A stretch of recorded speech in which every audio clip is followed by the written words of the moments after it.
Do you dare to continue this story?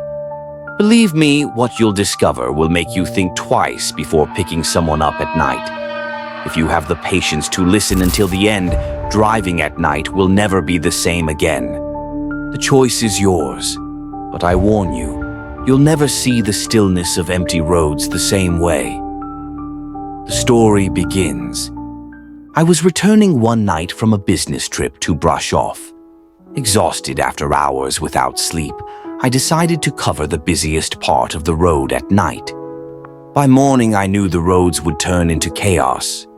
No matter how tired I was, I kept telling myself it was worth the risk. I was starting to feel the effects of sleep deprivation, despite the energy drinks I had consumed and a pack of cigarettes already smoked. The radio wasn't helping at all. The music was boring, and the stillness of the night was weighing heavier and heavier. I fought to stay awake. I am not a superstitious person, and the fact that I was in Dracula's land didn't give me chills. Still, what was about to happen would completely change my life. As I passed through a small village, I saw two kids at a bus stop. They were signaling cars, probably trying to get to the next town. It was past 3 a.m., and my instincts told me not to stop. Maybe they were drunk. Maybe they were dangerous. I decided to avoid them, but what caught my attention was something else.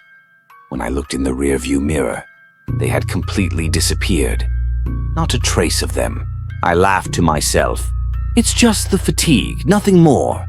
But a strange thought kept gnawing at me. After a few kilometers, I entered a larger, better-lit town. In the distance, at another bus stop, I saw a silhouette. This time, it was an old man. I felt sorry for him. The thought of leaving him alone at such a late hour made me pull over. I rolled down the window and asked where he was going. He replied curtly, "Home." I hesitated for a moment. Something about him didn't feel right. Upon closer look, he didn't seem that old. He was solidly built, with sharp features and piercing black eyes. I'll never forget those eyes. I told myself, "Man, you've had too much energy drink. Your imagination is running wild." The old man got in the car. From that moment, something changed. The air inside the car became heavy, oppressive. I tried to break the ice. "Where exactly are you headed?" He raised a finger, pointing forward without saying a word. I started driving, and the silence became almost unbearable. The road led me through a forest. The stillness was total. Only the headlights illuminated the empty road. To ease the tension, I decided to light a cigarette. "Do you mind if I smoke?" For the first time, the man smiled slightly and said, "Not at all, I really like it." I relaxed a bit.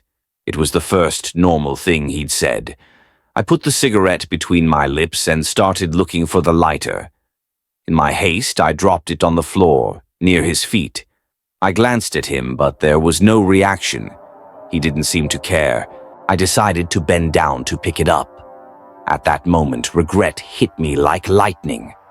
As I picked up the lighter, the back of my hand brushed against his legs, and what I felt froze the blood in my veins. His legs, they weren't human. They were covered in coarse hair, and their shape was unmistakably animal-like. A goat's legs. I immediately pulled my hand back and shouted, "What the hell are you?" "I am Satan." "And you? Do you dare to ever stop for someone in the dead of night?"